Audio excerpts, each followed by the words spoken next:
দয়ার নবীকে আমরা জানাই হাজারো সালাম।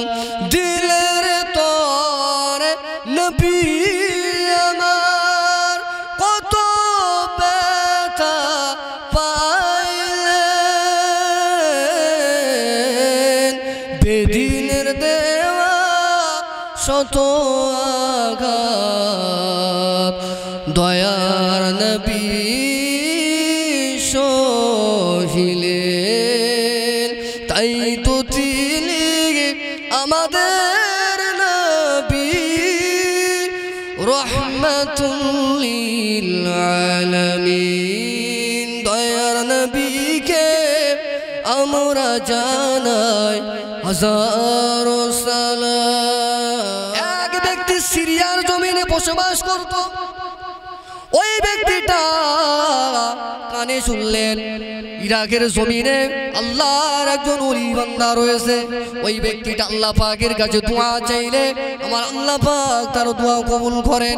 ওই ব্যক্তিটা ঘর থেকে নিয়াত করলেন আমি এখান থেকে ওখানে যাব, ওই মুস্তাজাবুদ দাওয়া ব্যক্তিটার কাছে যাব, গিয়ে আমি কিছু দোয়া করিয়ে নেব, আমার কিছু দোয়া রয়েছে তার কাছ থেকে আমি করিয়ে নেব। এই মনে করে খাল বিল হরদ সাগর খাল বিল পাড়ি দিয়ে মাঠ গ্রাম শহর পাড়ি দিয়ে ইরাকের জমিনে প্রবেশ করলেন।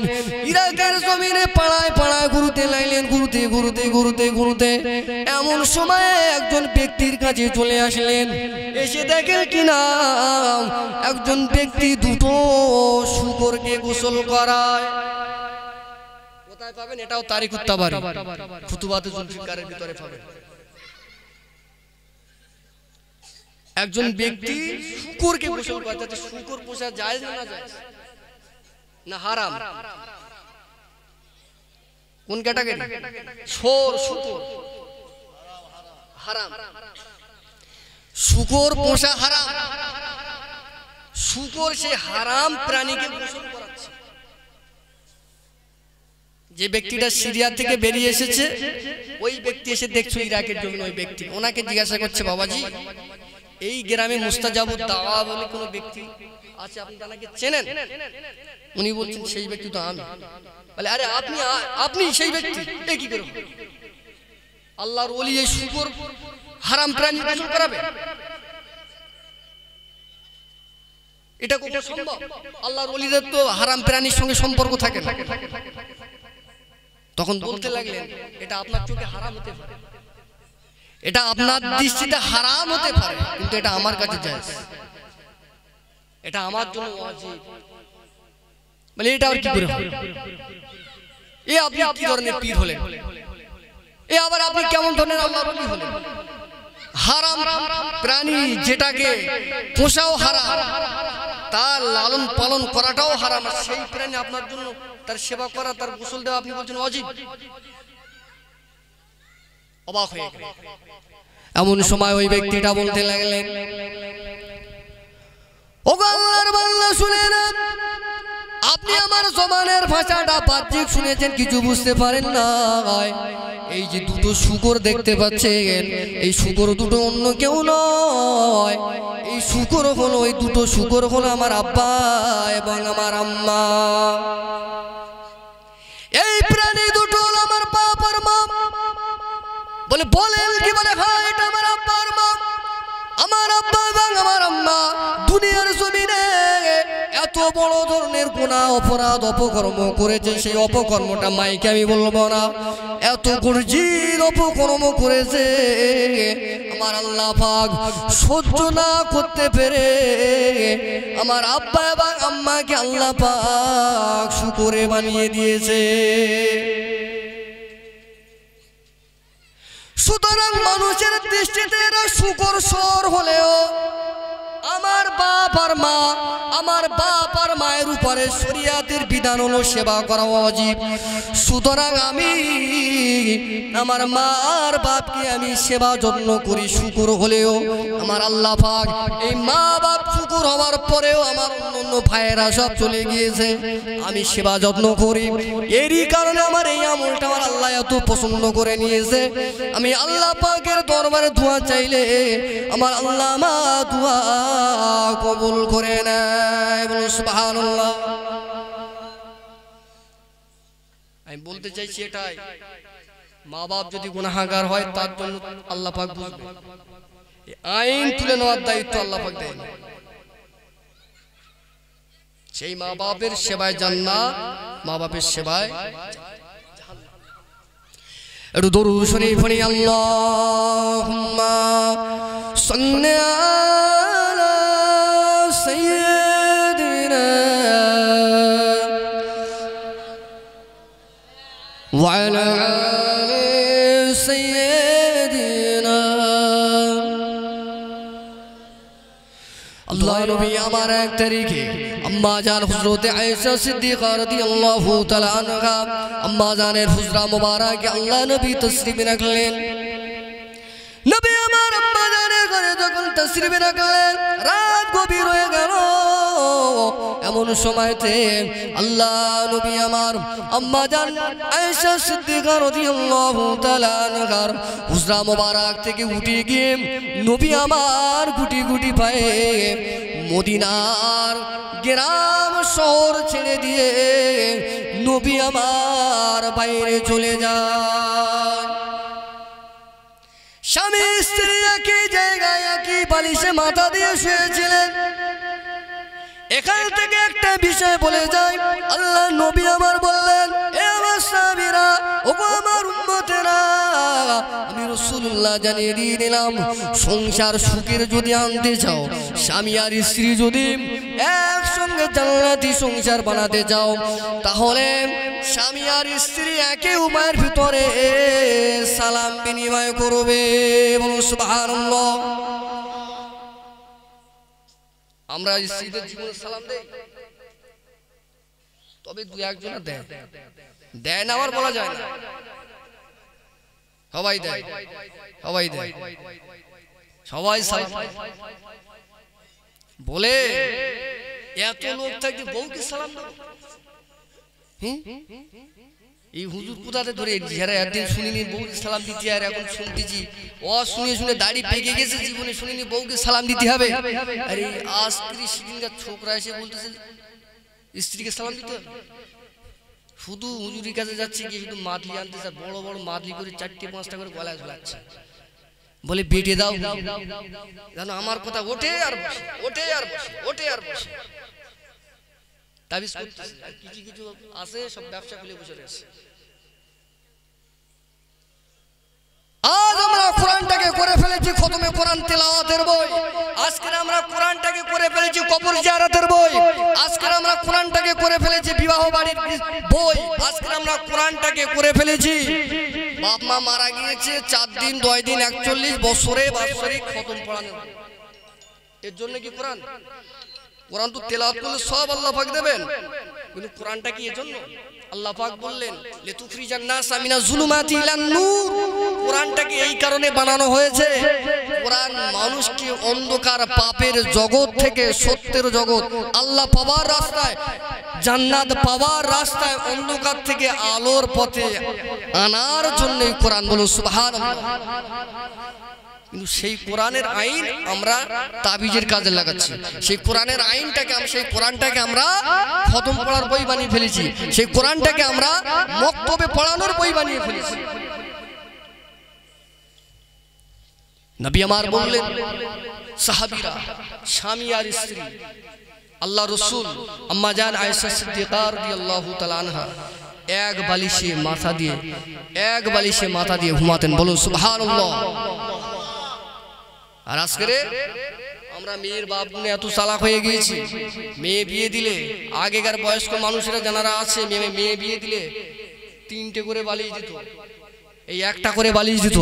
আর এখনকার 2024 সাল 23 সালের এরা আপনার ভিআইপি মডার্ন পরিবেশে পশ্চিমা দেশের এগ্রিকালচারগুলো নিজেদের বাস্তবায়ন জিন্দেগিতে ভরপুর করে দিয়ে 3টে করে বালিয়ে দিচ্ছে। মানে বলতে চাইছে তুই একটা মাথায় দিবি, জামাই একটা মাথায় দেবে, আর যদি ঝগড়া হয় মাজায় একদম বাংলাদেশের বর্ডার তুলে দিবে। এই হচ্ছে। কিন্তু স্বামী আর স্ত্রী একই বালিশে মাথা দিয়ে ঘুমালে ওই ঘরেতে ওই স্বামী স্ত্রীর ভিতরে আল্লাহর রহমত বর্ষণ হয়। বলুন সুবহানাল্লাহ। সেই মা জান আয়েশা সিদ্দিকা রাদিয়াল্লাহু তাআলা আনহার বালিশে আল্লাহ নবী মাথা দিয়ে ঘুমাতেন। রাত গভীর হয়ে গেল, আমার আপনার নবী এবার আস্তে আস্তে উঠে পড়লেন। আম্মা জান আয়েশা সিদ্দিকা রাদিয়াল্লাহু তাআলা আনহার ঘুম ভেঙে গেল। ঘুম যখনই ভেঙে গেল, আম্মা জান এবারে লক্ষ্য করে দেখতে পেলেন আল্লাহ নবী তানার পাশে নাই। আম্মা জান আয়েশা এবারে আল্লাহ নবীর বিবিদের হুজরা মোবারকের ভিতরে গেলেন। হুজরা মোবারকে গিয়ে জিজ্ঞাসা করতে লাগলেন, ওগো আল্লাহ নবীর বিবিরা, ওগো বুবুজানেরা, আল্লাহ নবী কি আপনার হুজরা পাকের মধ্যে এসেছে? আল্লাহ নবীর তামাম বিবিগণ বলেছিল না না না, আল্লাহ নবী আমাদের নিকটে আসে নাই। এমন সময় আল্লাহ নবীর স্ত্রী আম্মা জান ফাতেমার কাছে আল্লাহ রাসূলের স্ত্রী মা জননী আয়েশা সিদ্দিকা রাদিয়াল্লাহু তাআলা আনহা চলে গেলেন। চলে গিয়ে মা ফাতেমাকে বলতে লাগলেন, ও বেটি ফাতেমা, আপনার আব্বা কি আপনার বাড়িতে এসেছে? আম্মা জান আয়েশা বলতে লাগলেন, ও আম্মা জান, আল্লাহ নবী রাসূলুল্লাহ তো আমার বাড়িতে আসে না। ওই জামানায় নবীর চারিদিকে শত্রুতে ভরপুর ছিল। আম্মা জান এবার আশঙ্কা করতে লাগলেন, মনে মনে ভয় করতে লাগলেন, নবী পাকের শত্রু তো মক্কার বেঈমান বেদিনেরা চারিদিকে নবীকে জানে মেরে দেবে বলে ঘিরে রয়েছে, সুযোগের আশায় তারা রয়েছে। আম্মা জানেরা এবারে আস্তে আস্তে আম্মা জান ফাতেমা আল্লাহ নবীর কিছু মুহাব্বত সাহাবায়ে কেরামদের কাছে গিয়ে বলতে লাগলেন, ও নবী সাহাবারা, আল্লাহ নবীকে তোমরা দেখেছো? ওই সময় নবী পাকের সাহাবায়ে কেরামেরা বলেছিলেন, ও নবী পাকের কন্যা রে হযরত ফাতেমা, তোমার আব্বা আমাদের নবীকে তো আমরাও তো দেখি নাই। নবী তো ঈশার নামাজ আদা করিয়ে দিয়ে আম্মা জান আয়েশার হুজরা মুবারাকে গিয়েছিল, কিন্তু আম্মা জানের আয়েশা হুজরা মুবারাকে তো আল্লাহ নবীকে পাওয়া গেল না। নবীর উম্মতেরা ওই সময় ওই সাহাবীরা, যে সাহাবীরা নবীকে একটি মুহূর্তের জন্য না দেখলে পরে আল্লাহ নবীর সাহাবায়ে কেরামেরা থাকতে পারতেন না। কিছু কিছু কিতাবের ভিতরে এসেছে আল্লাহ নবী সাহাবায়ে কেরামদের সাজের পর সাজ খাওয়া হতো না। ক্ষুধার জ্বালা যন্ত্রণা সহ্য না যখন করতে পেত, আপনার যখন খেতে কিছু না পেত, ক্ষুধা লাগলে আল্লাহ নবী সাহাবায়ে কেরামেরা দৌড়ে দৌড়ে দৌড়ে দৌড়ে মদিনার মসজিদে নববী শরীফে চলে যেত। আল্লাহ নবীর মসজিদে চলে যেত।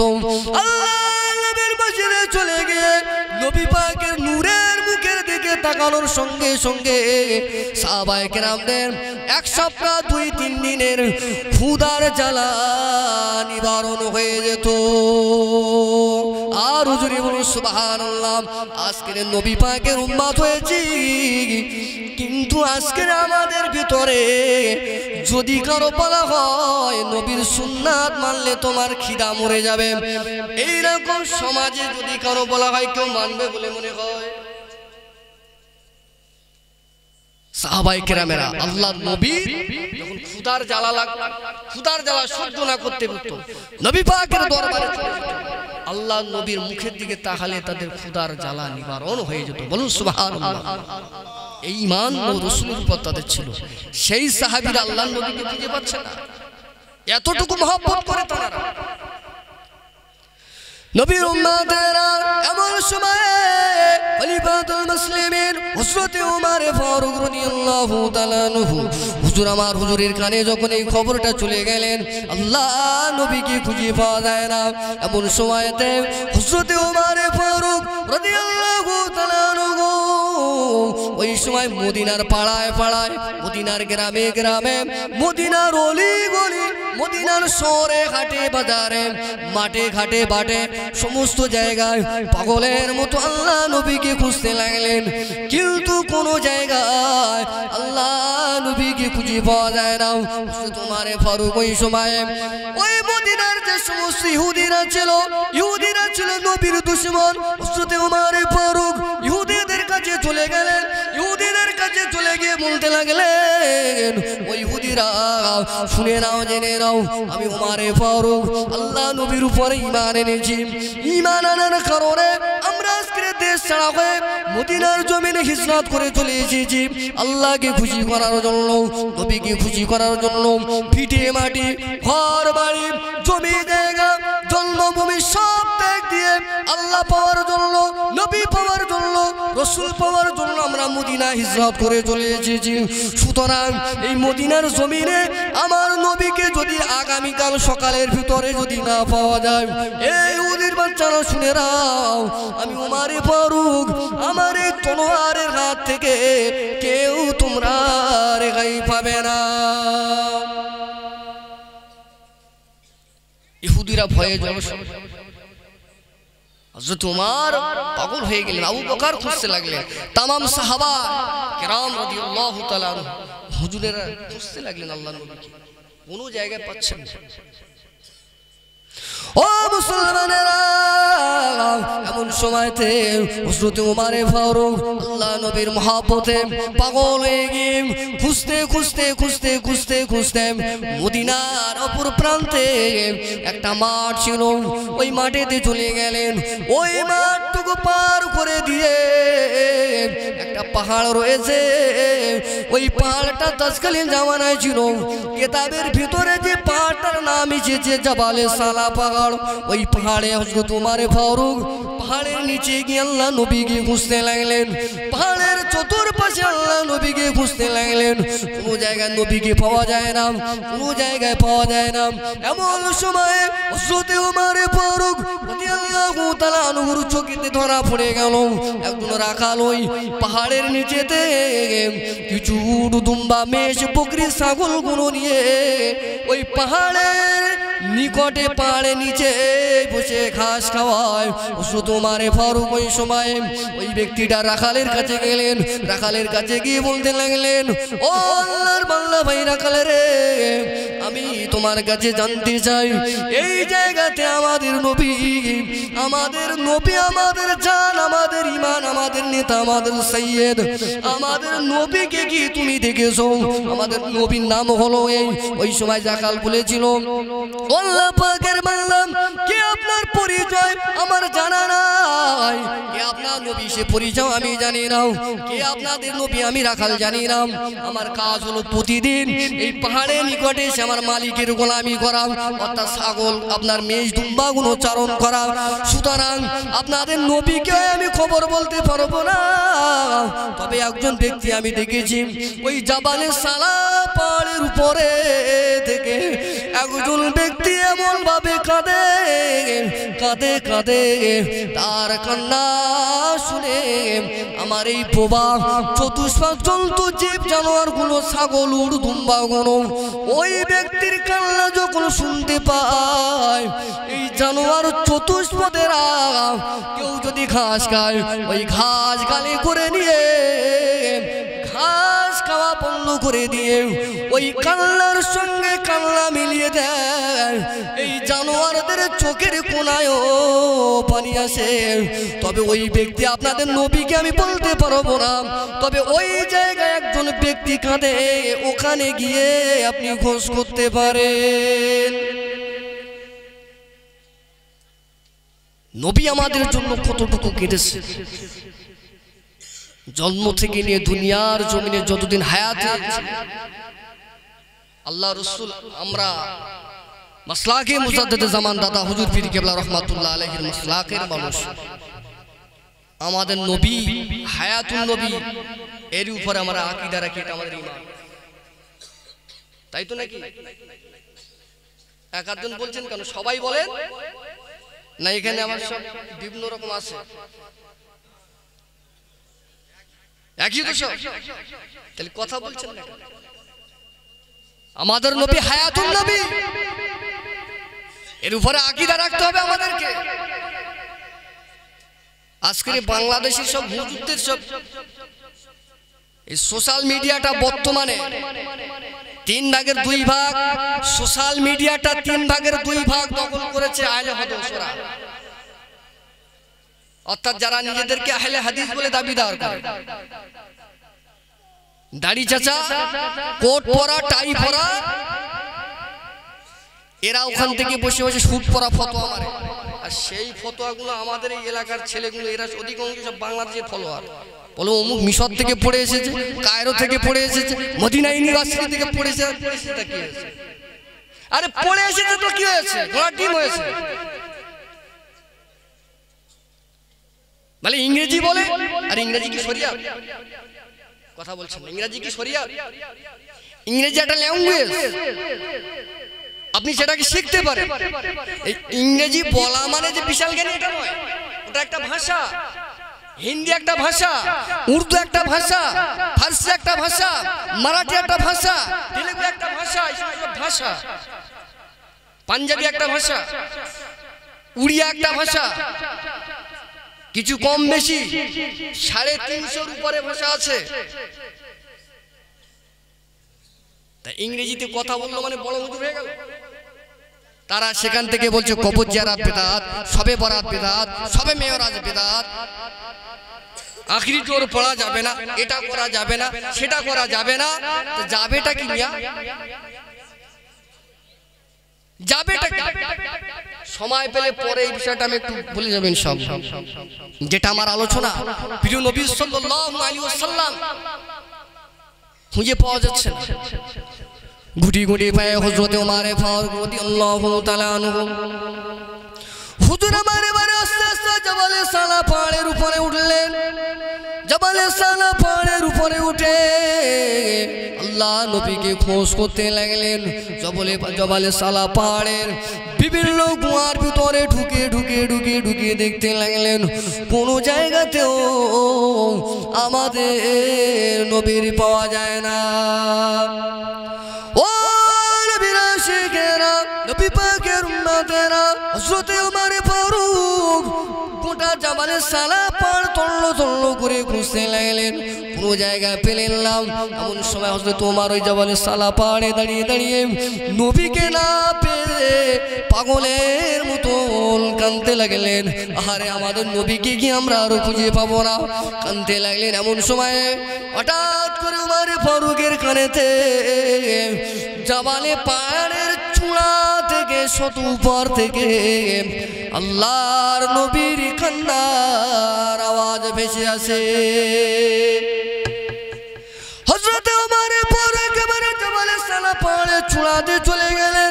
চূড়াতে গিয়ে দেখতে লাগলেন একটা বড় গুহা রয়েছে। ওই গুহার ভিতরে আমাদের নবী, দয়া নবী, মায়া নবী, উম্মতের দরদি নবী আমার সাজদায় পড়ে গিয়ে আমাদের কথা অর্থাৎ উম্মতের কথা স্মরণ করে নবী আমার ওই পাহাড়ের গুহার ভিতরে কাঁদে। হযরত ওমর ফারুক এবার একটু নিশ্চিন্তা হয়ে গেলেন, নবী পাককে খবর পেয়ে গেলেন। এবার ওমর ফারুক ওখান থেকে ব্যাগে চলে গেলেন।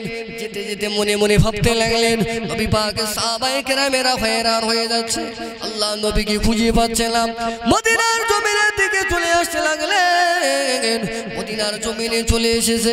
আল্লাহ নবী সাহাবায়ে কেরামদের খবরও দিলেন, হযরত আবু বকরকে খবরও দিলেন, হযরত মা ফাতেমাকে খবরও দিলেন।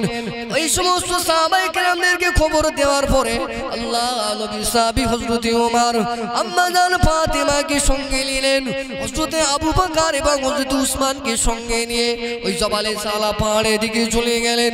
জবালে সালা পাহাড়ের চূড়াতে উঠে গেলেন। উঠে গিয়ে সর্বপ্রথমে হযরত ওমর ফারুক পিছন দিক দিয়ে আল্লাহ নবীকে সালাম দিলেন। ইয়া রাসূলুল্লাহ, ইয়া হাবিবাল্লাহ, আপনি কাঁদবেন না, কি হয়েছে? আপনার জন্য তো আমরা আমাদের গ্রাম ছেড়েছি, আমাদের ঘর বাড়ি, আমাদের জমি জায়গা সব ছেড়ে দিয়ে আজ মদিনায় আপনাকে পাওয়ার জন্য চলে এসেছি। ইয়া রাসূলুল্লাহ, ইয়া হাবিবাল্লাহ, আমরা কি আপনার মনে ব্যথা দিয়েছি? আমরা কি আপনার মনে কষ্ট দিয়েছি? আপনি কাঁদবেন না, কাঁদবেন না, আপনি উঠিয়ে পড়ুন। আল্লাহ নবীকে যত বলেন, তোমার যত বলেন, নবী আমার তত কাঁদেন। এক পর্যায়ে দেখা গেল আল্লাহ নবী মাথা তুলছেন না, এমন সময় হযরতে আবু বকর, ইসলাম জানের প্রধানতম খলিফা হযরতে আবু বকর সালাম দিয়ে বলতে লাগলেন, ইয়া রাসূলুল্লাহ, ইয়া হাবিবাল্লাহ, আমি আবু বকর আপনার হিজরতের সঙ্গী, মদিনার জমিনে আপনার মক্কার জমিনে খেলার সাথী, আপনার বাল্য বন্ধু আমি আবু বকর এসেছি। হুজুর আপনি কাঁদবেন না, আপনি কাঁদবেন না, আপনার কান্না আমি সহ্য করতে পারি না। কি হয়েছে আপনার? কি কারণে আপনি কাঁদেন? আল্লাহ নবীর সঙ্গে আবু বকর যত বলেন, আল্লাহ নবী কাঁদে, মাথা তোলে না। এমন সময় উসমান গনিও বলতে লাগলেন, নবী মাথা তোলে না। এমন সময় আল্লাহ নবীর আদরের কলিজার টুকরি কন্যা আম্মা জান ফাতেমা আল্লাহ নবীকে সালাম দিয়ে বলতে লাগলেন, ইয়া রাসূলুল্লাহ, ইয়া হাবিবাল্লাহ, ও আমার আব্বা জান, ও আল্লাহ নবী, আমি আপনার বেটি ফাতেমা এসেছি। কি হয়েছে আপনার? কি কারণে আপনি কাঁদেন? আপনাকে কি আমি কষ্ট দিয়েছি? না কোনো সাহাবায়ে কেরামেরা কষ্ট দিয়েছে, না আপনার জন্মভূমির কথা মনে পড়েছে? কি হয়েছে? আপনি মাথা তুলুন। আল্লাহ নবী কাঁদেন, রব্বি হাবলি উম্মতি ইয়া উম্মতি, আল্লাহ আমার গুনাহগার উম্মতের উপায় কি হবে? আল্লাহ আমার গুনাহগার উম্মতের উপায় কি হবে? কেউ যত হযরত ওমর বললেন মাথা তুললো না, আবু বকর হুজুর ডাকলেন মাথা তুললো না, হযরত উসমান গনি ডাকলেন মাথা তুললো না, আম্মা জান ফাতেমাও ডাকে, আল্লাহ নবী মাথা তোলে না। এমন সময়ে মা ফাতেমা বলেছিলেন, ও আমার আব্বা জান রাসূলুল্লাহ, যে উম্মতের জন্য আপনি কাঁদেন, আপনার কোটি কোটি গুনাহগার উম্মতের কথা স্মরণ করে আপনি আজকে নিঝুম নিরালা জায়গায় পাহাড়ের চূড়ার উপরে আপনার রবের কাছে, মালিকের কাছে কাঁদেন। ইয়া রাসূলুল্লাহ, আব্বা জান, আমি আপনার বেটি ফাতেমা, আমি আপনার জন্য আমি বলে দেই, আমার ইমাম হাসান আর ইমাম হুসাইনকে আপনার উম্মতের জন্য, আপনার দ্বীনের জন্য, আল্লাহর শরিয়াতের জন্য আমি ফাতেমা আল্লাহর রাস্তায় কুরবান করে দিলাম। সুবহানাল্লাহ, আর জোরে বলুন সুবহানাল্লাহ। নারে তাকবীর, মাসলাকে মুজাদ্দিদ জামান, সিলসিলা ও গফুরপুরা শরীফ, নারে তাকবীর। আম্মা জান ফাতেমা ওই সময় বলতে লাগলেন, আল্লাহ পাকের নবী পাকের কন্যা মা জননী ফাতেমা যখন বলে, আল্লাহ নবী আর মাথা তোলেন না। ইমাম হাসান হুসাইনের দোয়া দেওয়ার পরেও মাথা তোলেন না। আম্মা জান এবারে আল্লাহ রাসূলের পাশে দেও, তিনিও সাজদায় পড়ে গেলেন। সিজদায় পড়ে গিয়ে মা ফাতেমা আমাদের জন্য আল্লাহ নবীর পাশেতেও কেঁদেছিলেন। কিতাবের ভিতরে এটাও এসেছে, হযরত ওমর ফারুক, হযরত উসমান গনি, হযরত আবু বকর সবাই বলেছিল, ইয়া রাসূলুল্লাহ, ইয়া হাবিবাল্লাহ, আমাদের গোটা জিন্দেগিতে যা আমল করলাম আপনার গুনাহগার উম্মতের জন্য আপনি যেমন চিন্তা করে কাঁদছেন, আমরা আমাদের জিন্দেগির নেকি আল্লাহর রাস্তায় দান করে দিলাম। সুবহানাল্লাহ। তাহলে আমাদের জন্য নবী কেঁদেছে, সাহাবায়ে কেরামেরা তাদের জিন্দেগির নেকি আমাদের জন্য আল্লাহর রাস্তায় উৎসর্গ করেছে। মা ফাতেমা দোয়া চেয়েছেন নিজের দুটো বাচ্চাকে ইসলামের জন্য, নবী পাকের উম্মতের জন্য কোরবানি দেওয়ার। এত কিছু আমাদের পিছনে অবদান। সেই নবীর উম্মত হয়ে আজকে সেই নবীর মেহনতের দিন, রক্ত ঝরানো দিন, সাহাবায়ে কেরামদের জীবনের কলিজা মাসুম বাচ্চাদের এতিম হতে হয়েছে, অনেক মায়েদের স্বামী হারা হতে হয়েছে, সন্তান হারা হতে হয়েছে। তাদের রেখে যাওয়া দিন আজকে আমরা এইভাবে শেষ করছি। কোন দেখাবো? নবী পাক আমাদের মহব্বত করেছে, কিন্তু নবীর মহব্বত আমাদের করে যায় না। এজন্য রাসূল আমার বুখারী মুসলিম শরীফের ভিতরে বলেছেন, লা ইউমিনু আহাদুকুম হাত্তা আকুনা হাব্বা ইলাইহি মিন ওয়ালিদিহি ওয়া ওয়ালাদিহি ওয়ান নাস আজমাইন। তোমাদের ভিতরে কেউ ততক্ষণ মুমিন না যতক্ষণ না পর্যন্ত আমি রাসূলুল্লাহ, তার মা বাপ সন্তান আদি দুনিয়ার সমস্ত মানুষ থেকে আমি রাসূল আমাকে মহব্বত না করতে পারবে, সে ততক্ষণ মুমিন হতে পারবে না। তাহলে আমার শুরুটা ছিল জিন্দেগিতে আমল করার জায়গা, এটা কবর না, কবর নয়, আমলের জায়গা হবে এটা। আল্লাহ নবী আমাদের জন্য এত চিন্তা করেছেন কেন? আমাদের নাজাতের জন্য। আল্লাহ পাক পবিত্র কোরআনুল কারীমে একদিকে জান্নাতের আশা দেখিয়েছে, অন্যদিকে জাহান্নামের ভয় দেখিয়েছে। আল্লাহ বলছেন, বান্দা আমি জাহান্নামটাকে বানিয়েছি, আমি আল্লাহ চাই না যে আমার বান্দাগুলো সব জাহান্নামে যাবে। আমি তো আল্লাহ জান্নাত বানিয়েছি তাদেরকে জান্নাতে দেওয়ার জন্য। পবিত্র কোরআনুল কারীমের ভিতরে আল্লাহ পাক বললেন, ফাযকুরুনি আযকুরুকুম ওয়াশকুরুলি ওয়ালা তাকফুরুন। মহান রব্বুল আলামিন পবিত্র কোরআনুল কারীমের ভিতরে বললেন, বান্দারা তোমরা আমি আল্লাহ পাক আমাকে স্মরণ করবে, আমি আল্লাহ পাক আমার জিকির করবে, আমার স্মরণ করবে। বান্দা তুমি যদি আমি আল্লাহ পাক আমার সমস্ত জায়গায় যদি স্মরণ করতে পারো, বান্দারে আমি আল্লাহ পাক গুড নিউজ তোমাদেরকে জানিয়ে দিয়ে দিলাম, আমি আল্লাহ পাক তোমাদেরও স্মরণ করি। বলুন সুবহানাল্লাহ। জিকির করতে হবে আল্লাহর। এই জিকিরের অনেক অর্থ রয়েছে। এই জিকির মানে শুধু লা ইলাহা ইল্লাল্লাহ জিকির না, জিকিরটাই হলো আল্লাহর জিকির, আল্লাহর স্মরণ করা। আপনি ব্যবসাতে আল্লাহ স্মরণ করবেন, দুনিয়ার প্রতিটা ক্ষেত্রে হালাল কাজে জায়েজ কাজে আল্লাহ স্মরণ। ও নবীর উম্মতেরা, আজ আমাদের ভিতরে আল্লাহর স্মরণ নাই।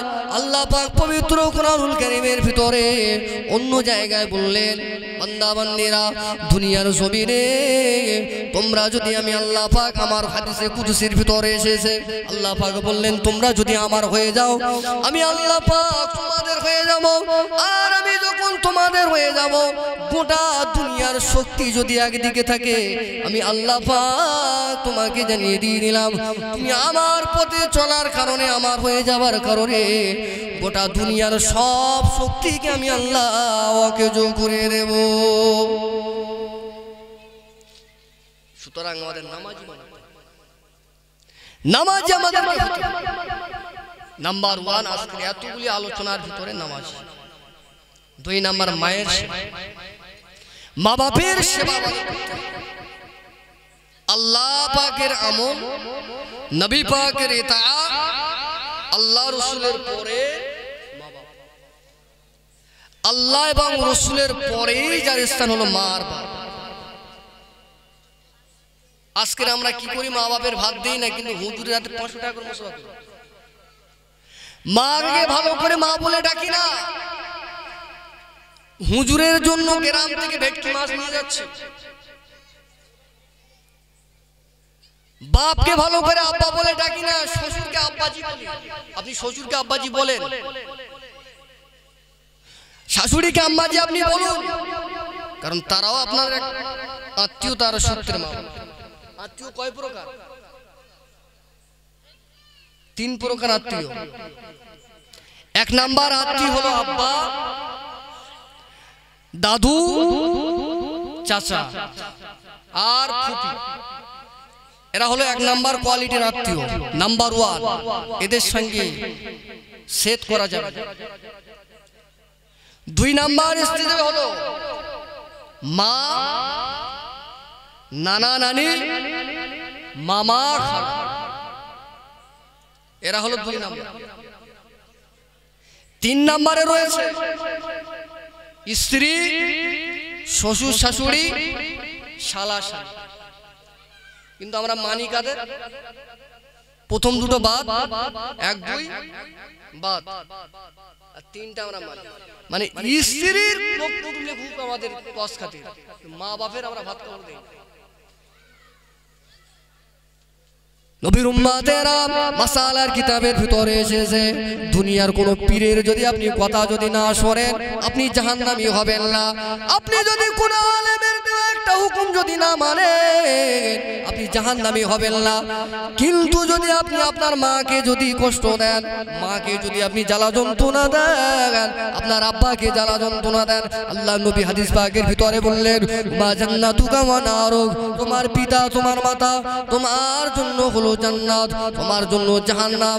ও আমার উম্মতেরা, তোমরা যদি নামাজ আদা করে করে নামাজ পড়ে পড়ে যদি কপালে যদি কালো দাগ করে ফেলো, কোমরটাকে বেঁকিয়ে যদি ধনুক বানিয়ে ফেলো, আর তোমার আচার আচরণে তোমার ব্যবহারে তোমার মা আর বাপ যদি কষ্ট পেয়ে যদি শব্দ করে, আমার আল্লাহ পাক তোমাদের জিন্দেগির আমলগুলো এমন ভাবে বরবাদ করে দেবে আনতুম লা তাশউরুন।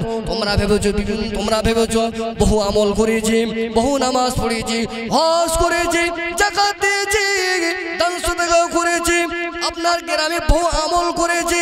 ও নবীর উম্মতেরা, আল্লাহ পাক আপনার জিন্দেগির সমস্ত আমলগুলো নেকি গুলো মা আর আব্বার মনে ব্যথা দেওয়ার কারণে, মা বাপের কলিজায় আঘাত দেওয়ার কারণে জিন্দেগির আমলগুলো আমরা যেমন লজেন্স খেয়ে চকলেট খেয়ে মুহূর্তের ভিতরে ধূলিসাৎ করে দেই, সময় লাগে না। ওই কবুল হওয়া আমলগুলো নষ্ট হতেও কোনো সময় লাগবে না। মা জান্নাতুকা ওয়া নারুক, মা বাপের সেবার মাধ্যমে জান্নাত। মা বাপের সেবা কষ্ট দেওয়ার ভিতরে দিয়ে একটা হাদিসের কথা মনে পড়ে গেল। বনী ইসরাইল কওমের একজন ব্যক্তি ছিলেন। তার আগে আরেকটা বিষয় বলে দেই, কিতাবটার নাম হলো মালফুজাত আশরাফ আলী থানভী রহমাতুল্লাহ আলাইহির লিখিত কিতাব। এই কিতাবের ভিতরে লিখেছেন মা বাপের মা যদি বসিরাটে আল্লামা হুজুর আমার ফতোয়ার ভিতরে এনেছেন, মা যদি অসৎ চরিত্রের মেয়ে হয়, মহিলাও যদি হয়, ও নবীর উম্মতেরা জেনে রেখে দেন শরীয়তের মাসালা হলো আপনার মা যদি আপনাকে ডাকে, আপনার মা যদি আপনাকে ডাকে, মা যদি গুনাহগারে নিরীহ হয়, যদি অসৎ চরিত্রের যদি মানুষ হয়, তবু ওই মায়ের ডাকের সাড়া দেওয়া আপনার জন্য ওয়াজিব।